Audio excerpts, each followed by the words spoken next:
इस सीरीज में हम ई कॉमर्स साइट बनाएंगे कंप्लीटली, उसके बहुत सारे पेजेस हम बनाएंगे यूजिंग बूटस्ट्रैप। आप देख सकते हो किस तरह का आउटपुट लास्ट में आएगा, जिसमें आपके पास एक कंप्लीट ई कॉमर्स का लेआउट होगा, जिसमें आप प्रोडक्ट्स देख सकते हो। उसके साथ में आप किसी प्रोडक्ट पे क्लिक करोगे तो उसकी पूरी डिटेल आपको मिलेगी, उसके वेरिएंट्स की डिटेल मिलेगी। आप ऐड टू कार्ट और सारे फीचर्स यूज कर सकते हो। आप कार्ट देख सकते हो, कार्ट में क्वांटिटी वगैरह चेंज कर सकते हो। उसके अलावा आप पेमेंट पेजेस भी देखोगे। तो ये सारे पेजेस होंगे। इसके अलावा कुछ छोटे मोटे पेजेस जिसमें अकाउंट रिलेटेड या sign up sign in related pages होंगे, जो कि कंप्लीट ई कॉमर्स साइट का एक एसेंशियल पार्ट है। और इसके अलावा हम इसको मोबाइल रिस्पॉन्सिव भी बनाएंगे। तो बूटस्ट्रैप बेसिकली मोबाइल रिस्पॉन्सिव बनाने के लिए ही एक इंपॉर्टेंट लाइब्रेरी है, और आप देखोगे किस तरह से इसके सारे लेआउट मोबाइल पे भी काफी अच्छे दिखाई देंगे। तो इस सीरीज को स्टार्ट करने से पहले आपको बूटस्ट्रैप के बेसिक्स पता होने चाहिए, और अगर आपको बिल्कुल नहीं पता तो आप जाके हमारा बूटस्ट्रैप वाला सीरीज चेकआउट कर सकते हो।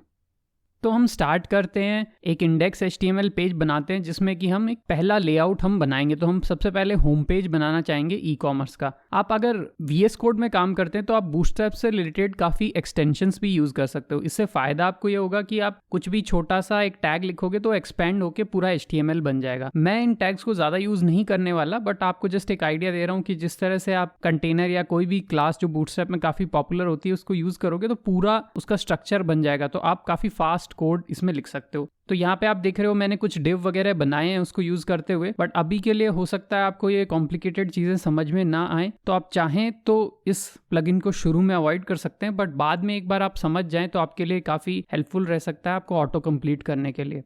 तो अभी मैं शुरू में एक सिंपल वेब पेज बना रहा हूँ जिसमें कि मेरे पास एक प्रोडक्ट की लिस्ट होगी। तो जैसे मैं यहाँ क्लास रो डिक्लेयर कर देता हूँ। कंटेनर के अंदर हम जनरली क्लास रो बनाते हैं और उसके अंदर कॉलम्स, या आप देख चुके होंगे हमारे प्रीवियस वीडियोज में।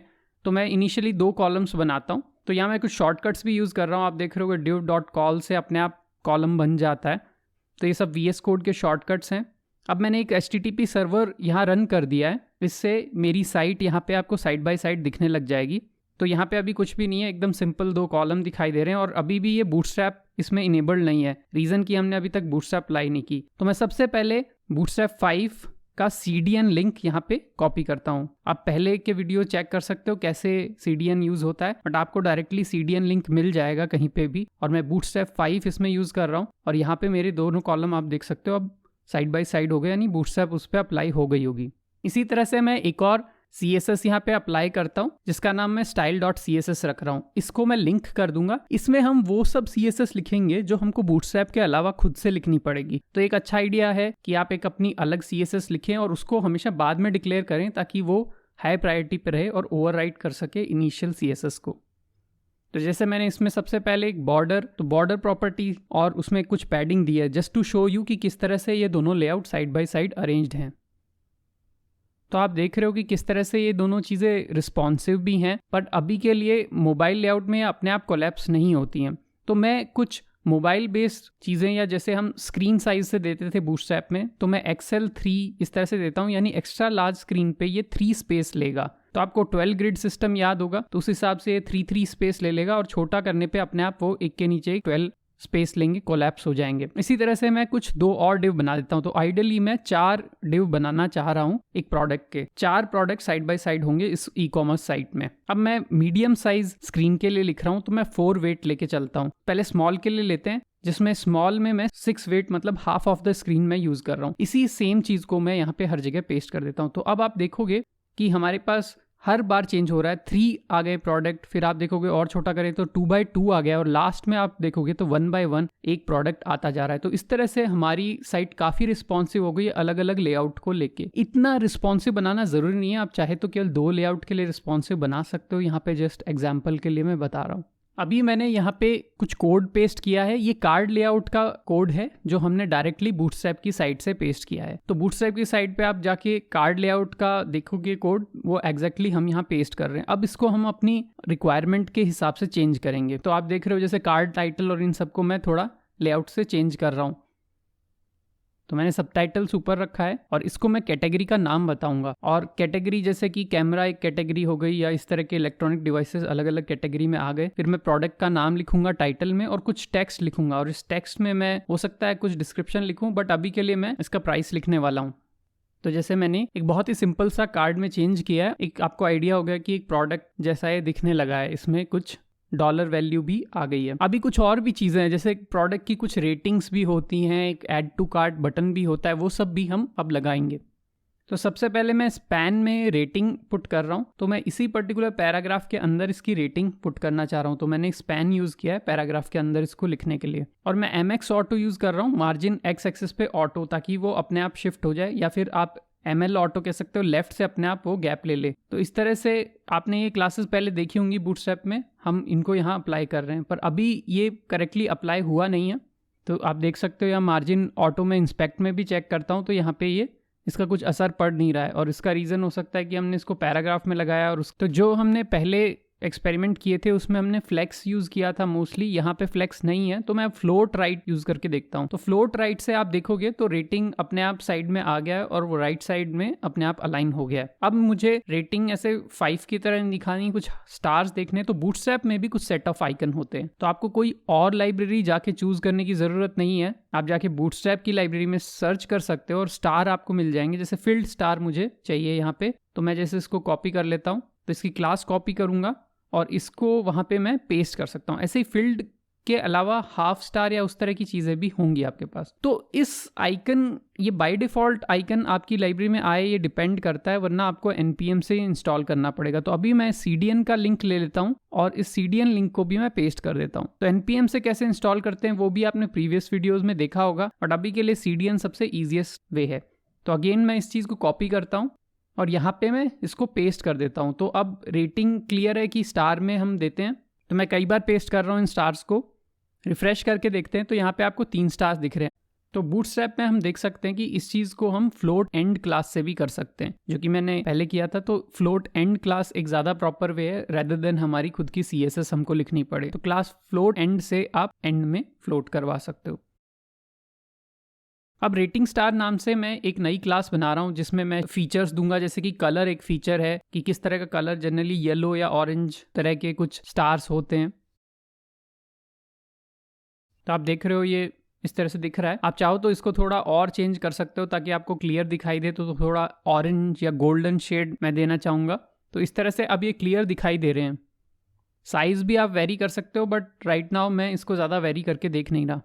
अब सेम कार्ड जो मैंने एक डिव में पुट किया था उसको मैं बार बार हर डिव में पुट कर दूंगा। तो बेसिकली मैं सेम डिव को ही कॉपी पेस्ट करता जा रहा हूँ।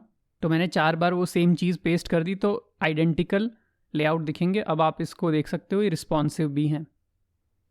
तो अभी मैं ये डिव हटा देता हूँ जो इनिशियली हमने रखा था बॉर्डर्स वगैरह के लिए। तो अब यहाँ फाइनली आप देख सकते हो एक लेवल के बाद ये टच होने लगते हैं, तो ओवरलैपिंग भी कुछ दिखाई देती है। तो ये सब प्रॉब्लम्स हैं जो हम धीरे धीरे अब इनको हटाने की कोशिश करेंगे। तो जैसे मीडियम और एक्सेल और इन सब हाइट पे हम एक अलग लेवल दे सकते हैं। तो एक बार के लिए मैं डिलीट कर देता हूं ताकि जो एक के लिए हमको लगे वही हम सब पे कॉपी कर सके। तो मैं LG पे 4 रखता हूं, लार्ज स्क्रीन पे मैं 4 रखता हूं, यानी 3 आएंगे। और इस तरह से मैं इनको चेंज करके देखता हूं। तो अब आप देख रहे हो ये 3 साइड बाय साइड दिख रहे हैं। मैंने एक पेस्ट नहीं किया, उसको पेस्ट कर देते हैं। अब आप देख रहे हो अभी भी थोड़ी सी ओवरलैपिंग यहाँ पे होती है, उसके बाद ये काफ़ी सही दिखाई देते हैं, पर पहले जैसी काफ़ी ओवरलैपिंग नहीं हो रही है। अभी जैसे स्मॉल स्क्रीन में आप देख रहे हो एक ही साइड में अलाइंड है और काफ़ी छोटे भी दिख रहे हैं, जबकि छोटी स्क्रीन में इनके पास अभी भी स्पेस है। तो इस चीज़ को भी हम एडजस्ट कर सकते हैं। जैसे हमने यहाँ स्टाइल विड्थ जो इन्होंने फिक्स कर रखी थी पहले से कि 18 REM इस तरह से कुछ विड्थ फिक्स है किसी कार्ड की, तो मैं उसको नहीं यूज़ करूँगा और मैं एक प्रोडक्ट आइटम नाम से क्लास बना दूंगा। तो ये फिक्स्ड विड्थ जो है वो हम हटा देंगे और प्रोडक्ट आइटम नाम से क्लास मैं यूज़ करूँगा जिसमें कि एक पर्टिकुलर विड्थ मैं दूंगा। तो मैं इनकी इनलाइन CSS हटा रहा हूँ जो बूटस्ट्रैप की साइट से हमने कॉपी की थी। अब आप देख सकते हो ये कैसे पूरा रिस्पॉन्सिव हो गया और बड़ी स्क्रीन पे या छोटी स्क्रीन पे भी ये प्रॉपरली दिखाई दे रहा है। तो विड्थ हट गई है, लेकिन अभी भी कुछ प्रॉब्लम है, जैसे वो बहुत बड़ा दिखाई देता है मोबाइल स्क्रीन पे, वो हमको शायद नहीं चाहिए। तो हम मैक्स विड्थ रिस्ट्रिक्ट कर सकते हैं, मार्जिन ऑटो से सेंटर में आ जाएगा। तो अभी जैसे मैं 70% दिया, लेकिन प्रॉब्लम ये है कि बड़ी स्क्रीन में भी अभी 70% एरिया ले रहा है जितना ये ले सकता है उससे। तो ये एक अच्छा सॉल्यूशन नहीं है। तो मैं मैक्स विड्थ को एक्चुअली पिक्सल्स में दे देता हूँ, जिससे कि 300 पिक्सल एक अच्छा मार्जिन है। तो यानी वो अपने आप एक्सपेंड तो होगा, लेकिन एक मैक्सिमम एक्सपेंशन उसका पिक्सल से रिस्ट्रिक्टेड है, तो अब वो उससे बड़ा नहीं होगा। तो ये एक अच्छी अप्रोच मेरे को लग रही है। अब मैं एक ऐड टू कार्ट बटन बनाना चाह रहा हूँ जो कि कार्ट में ऐड करने के हमको काम आएगा। तो इस तरह से आप बूटस्ट्रैप की कुछ क्लासेस डायरेक्टली शॉर्टकट से भी यूज़ कर सकते हो। बाकी आप उनकी साइट पे जाओगे तो भी आपको ये डिफ़ॉल्ट कोड मिलेगा, वहाँ से आप कॉपी कर सकते हो। तो अभी ये लेफ़्ट में अलाइंड है, इसको हम सेंटर में अलाइन करना चाहेंगे। तो आप चेक कर सकते हो इनका डॉक्यूमेंटेशन। इसमें आप देखोगे ब्लॉक बटन, तो ब्लॉक बटन में आप देख रहे हो तो इन्होंने जो मेथड दिया है वो एक्चुअली थोड़ा डिफरेंट है, जिसमें आप देखोगे कि एक D grid class top level पे दी गई है, जिसकी वजह से वो ब्लॉक में होता है। तो हमने अभी तक ग्रिड, डी ग्रिड या ग्रिड लेआउट क्या होता है ये डिस्कस नहीं किया है, पर हम उसको एक बार यहाँ ट्राई करके देखते हैं। तो हम एक डिव के अंदर इसको पुट कर देते हैं और इसकी क्लास हम डी ग्रिड दे देंगे। तो अभी मैंने डी फ्लैक्स दिया है, उससे कोई फ़र्क नहीं पड़ा, तो हम डी ग्रिड ट्राई करके देखते हैं। तो उससे अपने आप ये फुल विड्थ हो गया। पर डी ग्रिड अभी तक हमने ज़्यादा डिस्कस नहीं किया है, तो हम इसको अभी यूज़ नहीं करेंगे। और मैं इस बटन को शायद इतना बड़ा ना बना के सेंटर में एक अलाइन करना चाहूँगा, क्योंकि इतना बड़ा ऐड टू कार्ट मेरे को अभी यहाँ रिक्वायर्ड नहीं है। तो मैं यहाँ से ये डी ग्रिड हटा देता हूँ और मैं मार्जिन ऑटो देने की कोशिश कर रहा हूँ इसमें, जबकि मार्जिन ऑटो मेरे को शायद यहाँ नहीं देना है। इंस्पेक्ट करके देखते हैं कि मार्जिन ऑटो कहाँ अप्लाई हो रहा है। हम इसके टॉप पे अगर अप्लाई करके देखें और डिस्प्ले प्रॉपर्टीज़ चेंज करके देखें तो भी इसका कोई इम्पैक्ट हो नहीं रहा है। Text align centre property use कर सकते हैं। तो टेक्स्ट अलाइन सेंटर प्रॉपर्टी से भी आप इसको एक बार सेंटर में कर सकते हो। तो यहाँ पे हम फाइनली ये देख रहे हैं कि बटन में आप टेक्स्ट अलाइन यूज़ कर सकते हो। तो टेक्स्ट सेंटर क्लास होती है, उससे डायरेक्टली आपका बटन सेंटर में आ गया। तो काफ़ी सारी टेक्निक हो सकती हैं, ये आप चेकआउट कर सकते हो, क्योंकि पिछले बूटस्ट्रैप में इन क्लासेस का नाम थोड़ा सा डिफरेंट था। तो इस वजह से बूटस्ट्रैप 5 में कुछ नई चीज़ें आई हैं जो हम आगे आने वाले कुछ वीडियोस में देखेंगे। अभी के लिए मैंने इनको सबको कॉपी कर दिया और अभी आपके पास 4 कार्ड्स बन गए हैं। मैं इनकी मैक्स हाइट भी चेंज करके देखता हूँ। सपोज इस इमेज की हाइट हमको कंट्रोल करनी है तो किस तरह से होगी। एक्चुअली प्रोडक्ट आइटम पे नहीं लगाएंगे, क्योंकि हमको इमेज की हाइट कंट्रोल करनी है, क्योंकि बाकी सब तो वैसे भी एक लाइन में फिक्स है। तो मैं IMG टैग पे लगाता हूँ, तो देख रहे हो आप किस तरह से वो इमेज थोड़ी स्क्वीज हो गई है। तो इस अप्रोच में ये प्रॉब्लम है कि सारी इमेजेस आपकी छोटी हो जाएंगी, लेकिन वो कुछ अजीब दिखेंगी, क्योंकि उनका डायमेंशन एस्पेक्ट रेशियो है वो चेंज हो जाएगा। तो ये अप्रोच सही से काम नहीं करती है। तो जनरली आप हाइट को रिस्ट्रिक्ट नहीं कर सकते इस तरह से। तो मैं वापस यही चीज़ करता हूँ। अगर आपको किसी तरह से इनको और छोटा दिखाना है या कुछ करना है तो आपको एक्चुअली इमेज ही इससे छोटी या दूसरी टाइप की इमेज यूज़ करनी होगी। तो मेरे पास एक कलेक्शन है इमेजेस का। इन इमेजेस के कलेक्शन में मैंने ऑलरेडी काफ़ी प्रोडक्ट इमेजेस डाउनलोड कर लिए हैं। इन इमेजेस को हम डायरेक्टली अब यहाँ पे एक एक करके इंपोर्ट करेंगे। तो मैंने ये कॉपी कर दी है एक इमेजेस फोल्डर में। अगर आप देखोगे तो वहाँ पे मैं इनको एक एक करके अब इंपोर्ट करूँगा। तो यहाँ मैं रिप्लेस यूज़ कर रहा हूँ।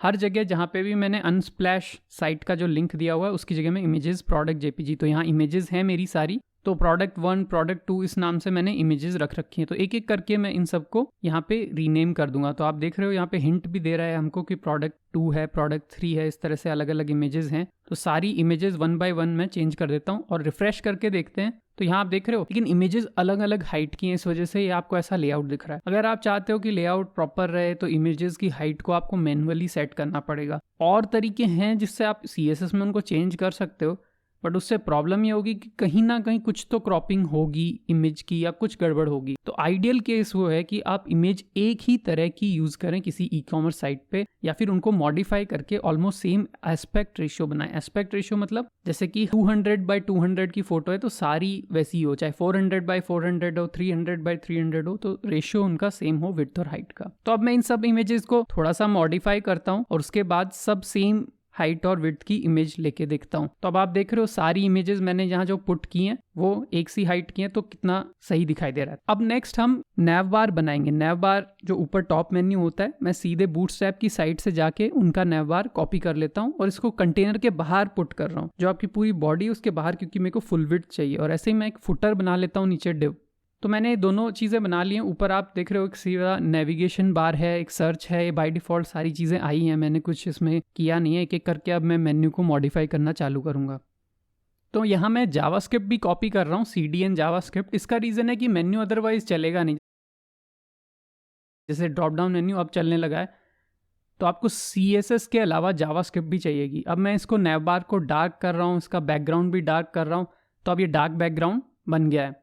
तो ये अब हमारी साइट से काफ़ी मैच हो रहा है, अच्छा लग रहा है। इसके अंदर मैं इसका नाम चेंज करता हूँ, ब्रांड ई शॉप पर कर देता हूँ, लिंक्स वगैरह रीनेम करता हूँ। हमारी साइट के हिसाब से हमको कुछ अलग नाम चाहिए होंगे, जैसे कि माई अकाउंट या कार्ट और इस तरह की चीज़ें, तो वो सारी मैं यहाँ पे रीनेम कर देता हूँ।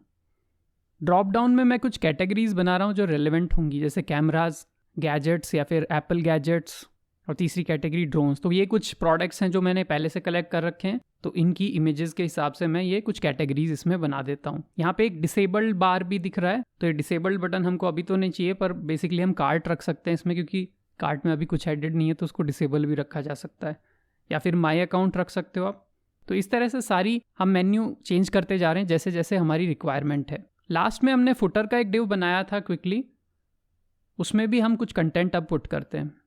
तो मैं इसमें फ्लेक्स यूज़ कर रहा हूँ और मैंने एक रो डी फ्लेक्स यूज़ किया है। इसके अंदर मैं कुछ कॉलम्स बनाऊंगा जो इक्वली डिस्टेंस होंगे, इसलिए मैं फ्लेक्स लेआउट यूज़ कर रहा हूँ। तो आपने फुटर का हमारा पुराना एग्जांपल भी देखा होगा HTML CSS लैंडिंग पेज में। तो हम नीचे फुटर में कुछ लिस्ट्स बना रहे हैं। हर लिस्ट के टॉप पे एक टाइटल है, H5 टाइटल है, और लिस्ट में हम ULLI सिंपल लिस्ट यूज़ कर रहे हैं। तो मैं इसमें कुछ भी डमी लिंक्स अभी के लिए पुट कर रहा हूँ। तो ये लिस्ट आइटम्स हैं, तो मैंने कुछ वॉचेस, मोबाइल्स, फ़ोन्स, टैबलेट, इस तरह से सारी चीज़ें दे दी हैं। अब सेम ही चीज़ को मैं कॉपी कर लेता हूँ अभी के लिए, और यहाँ मैं यूज़फुल लिंक्स लिख देता हूँ। तो जैसे terms and conditions, privacy policy, जो भी आप साइट में जनरली फुटर में देखते हो वैसा सा मैं कुछ क्रिएट कर रहा हूँ। और लास्ट लिस्ट में मैं कुछ सब्सक्रिप्शन के लिए बनाऊँगा, तो जैसे आप ईमेल अपना पुट कर सको और हमारी अपडेट्स या हमारा न्यूज़लेटर सब्सक्राइब कर सको, तो उससे रिलेटेड मैं कुछ बनाऊँगा। तो मेरे को एक इनपुट बॉक्स चाहिए, और हम फॉर्म कंट्रोल क्लास यूज़ कर सकते हैं। जैसा आप जानते हो कि बूटस्ट्रैप में ये क्लास अपने आप काफ़ी अच्छा लेआउट कर देती है इनपुट बॉक्सेस और फॉर्म कंपोनेंट्स का। और एक बटन हम क्रिएट करेंगे इसके साइड में, कोई सब्सक्राइब कर सके। तो मैं वापस से फ्लेक्स लेआउट इसके अंदर यूज़ करता हूँ। रिफ्रेश करके देखते हैं, अभी लेआउट फुटर में आपको थोड़ा सही नहीं दिखाई दे रहा है। पहली चीज़ तो फुटर अलग सा दिखाई नहीं दे रहा है, तो हम इसका लेआउट थोड़ा सा डार्क कर देंगे। तो मैं एक और कंटेनर डिव बनाता हूँ जिसके अंदर मैं ये प्रॉपर्टीज़ पुट करूँगा। कंटेनर इसलिए बना रहा हूँ क्योंकि मैं फुटर को इतना वाइड नहीं, बिल्कुल सेंटर्ड रखना चाहता हूँ। तो BG डार्क ट्राई करते हैं। तो अब डार्क बैकग्राउंड तो हो गया, पर आपका कंटेंट नहीं दिखाई दे रहा। उसका रीज़न है कि आपने जो फॉन्ट्स यूज़ किए हैं वो क्लैश कर रही होंगी, और टेक्स्ट में लाइट यूज़ कर सकता हूँ। ये सब बूटस्ट्रैप में यूटिलिटीज़ हैं। तो अब आप देख रहे हो लाइट टेक्स्ट दिखाई दे रहा है। एक फुटर आइटम्स नाम से क्लास में पुट कर देता हूँ, जो मैं हर ये सारी लिस्ट के कॉम्बिनेशन पे बेसिकली पुट करूँगा। तो इसमें मैं कलर और इन चीज़ों को प्रॉपरली कवर कर सकता हूँ। तो अभी रिफ्रेश करते हैं, थोड़ा लाइट कलर मैंने दे दिया है, ग्रे कलर। ऐसे ही मैं PY3 यानी पैडिंग दे रहा हूँ Y डायरेक्शन में, तो ये थोड़ा ऊपर से इनको पैडिंग मिल गया है। ये सब हमने पहले बूटस्ट्रैप के ट्यूटोरियल्स में कवर किए हैं कि कैसे Y-X डायरेक्शन में पैडिंग्स हम दे सकते हैं। ऐसे ही फुटर आइटम्स में UL है, एक पर्टिकुलर लिस्ट पे हम क्या स्टाइल यूज़ कर रहे हैं। जैसे मैं स्क्वायर बुलेट्स यूज़ कर रहा हूँ, तो ये मेरी प्रेफरेंस हो सकती है, तो उस तरह से मैंने स्क्वायर बुलेट्स पुट कर दिए। यहाँ पे बटन नहीं दिख रहा है सब्सक्राइब का, इसको भी थोड़ा ठीक करते हैं। तो यहाँ पे मैं सब्सक्राइब लिख देता हूँ। आप देख रहे हो साइड बाय साइड यहाँ ईमेल टाइप कर सकते हो और सब्सक्राइब क्लिक कर सकते हो। थोड़ी सी स्पेसिंग और चेंज करते हैं इन सब की। यहाँ नैव बार में मार्जिन बॉटम 5 मैक्सिमम, ताकि ये ऊपर से थोड़ा अलग दिखे। तो अब स्पेस आ गया ऊपर से। अब आइटम्स और इनके बीच में फुटर में भी स्पेस चाहिए, तो या तो फुटर पे आप दे दो मार्जिन टॉप। तो इस पर अभी ये प्रॉपरली काम नहीं किया है मार्जिन टॉप। तो आई थिंक क्योंकि मार्जिन ऑटो भी हमने दिया हुआ है तो क्लैश कर गया होगा। तो इससे अच्छा है कि मे बी कंटेंट का जो कंटेनर है पूरा, उसमें ही मार्जिन बॉटम 5 आप दे सकते हो। तो यहाँ फुटर से भी स्पेस आ जाएगा। तो आप देख रहे हो पूरी साइट है प्रॉपर, और रिस्पॉन्सिव भी ये दिख रही है। बट अभी जैसे रिस्पॉन्सिव में आपने देखा मोबाइल लेआउट में थोड़ा छोटा हो जाता है और एक से दूसरा टच हो रहा है प्रोडक्ट आइटम। तो अब प्रोडक्ट आइटम में भी स्पेसिंग हमको चाहिए, तो प्रोडक्ट आइटम में भी मैं मार्जिन बॉटम दे देता हूँ। तो जैसे 2 REM दिया है मैंने, तो यहाँ पे अब देख रहे हो, अब जब ये छोटा ऐसे रिस्पॉन्सिव भी कर रहे हैं तब भी अभी प्रोडक्ट के बीच में स्पेसेस है। तो ये हमने फर्स्ट लेआउट काफ़ी अच्छा बना लिया है, डिसेंट। बाद में हम इसको और ठीक करेंगे, बट एक बेसिक ई-कॉमर्स लेआउट आपका तैयार है। मोस्टली जो कस्टम बूटस्ट्रैप कोड है वही ज़्यादा हमने यूज़ किया है, बहुत कम हमारा CSS हमने यूज़ किया है। तो इस चैनल पे हम देखते हैं इंटरेस्टिंग कोड कॉन्सेप्ट्स और उनके एग्जाम्पल कोड्स। अगर आप और ऐसे वीडियो देखना चाहते हैं तो सब्सक्राइब कीजिए